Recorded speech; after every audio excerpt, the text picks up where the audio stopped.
Get ready for the dictation. 5 seconds. Start.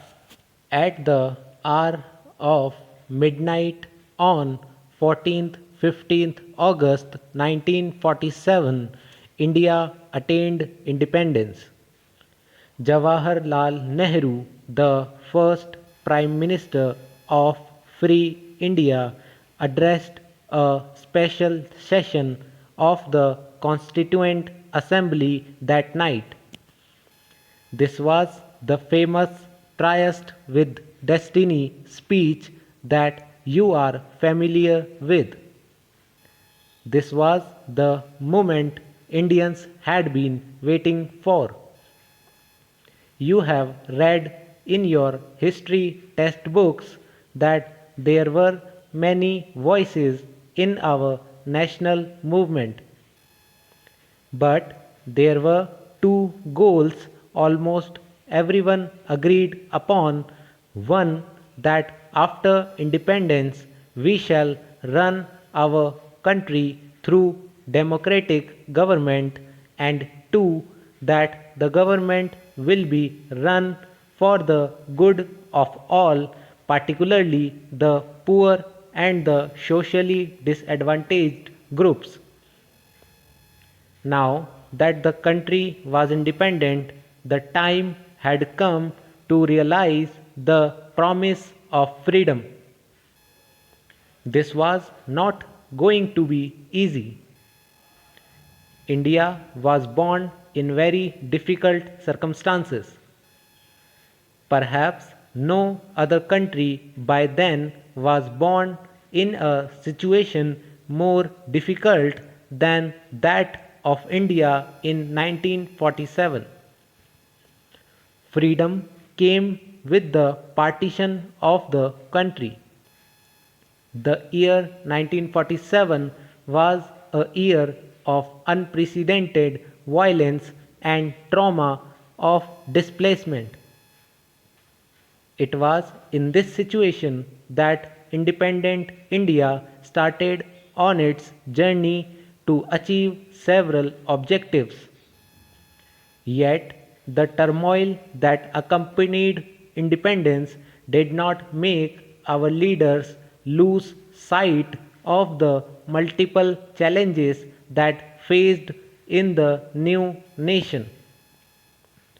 Broadly, independent India faced three kinds of challenges.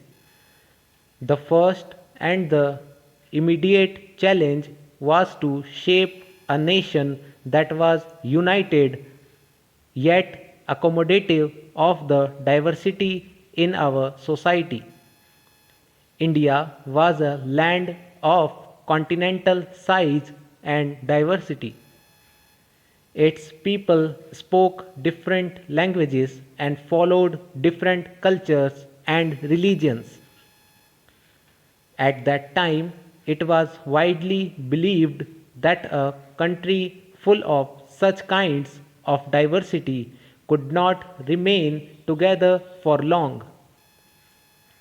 The partition of the country appeared to prove everyone's worst fears. There were serious questions about the future of India.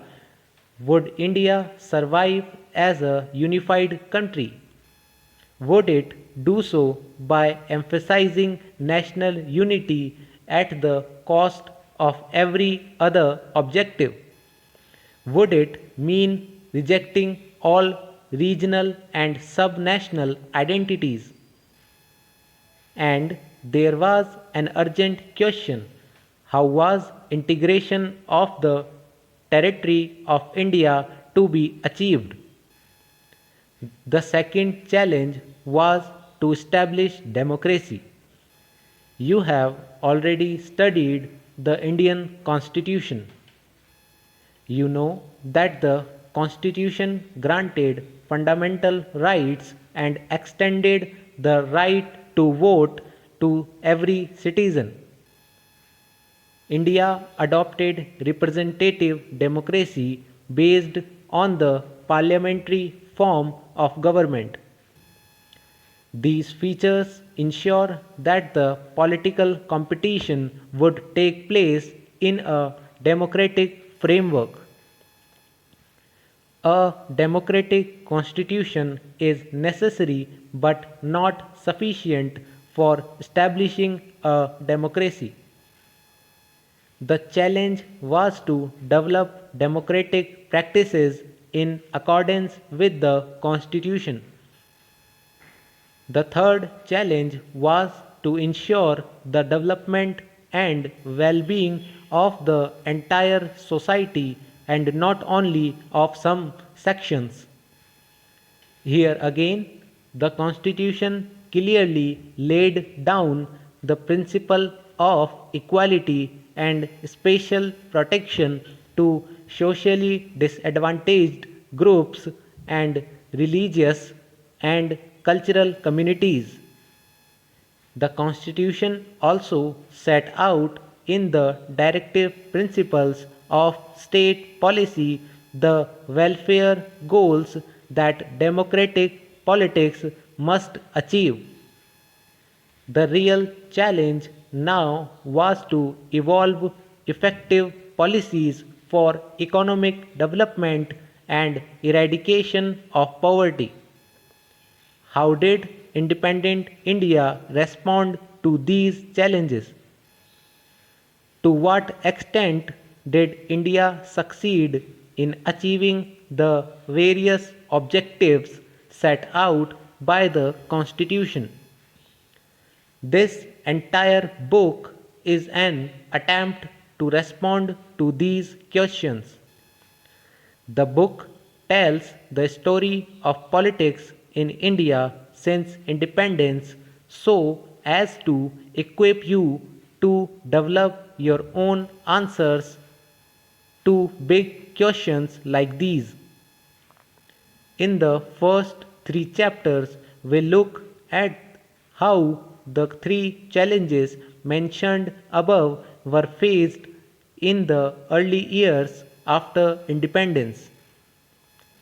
In this chapter, we focus on the first challenge of nation building that occupied center stage in the years immediately after independence. We begin by looking at the events that formed the context of independence.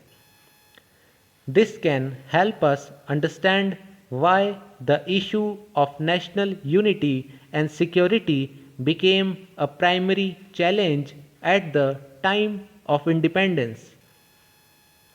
We shall then see how India chose to shape itself into a nation united by a shared history and common destiny.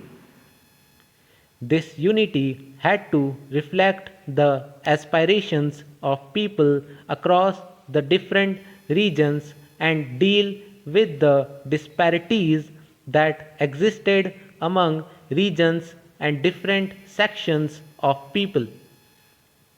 In the next two chapters, we shall turn to the challenge of establishing a democracy and achieving economic development with equality and justice. On 14th-15th August 1947, not one but two nation states came into the division of British India into India and Pakistan. The drawing of the border demarcating the territory of each country marked the culmination of political developments that you have read about in the history textbooks. According to the two nation theory advanced by the Muslim League, India consisted of not one but two people, Hindu and Muslims. That is why it demanded Pakistan a separate country for the Muslims. The Congress opposed this theory and the demand for Pakistan.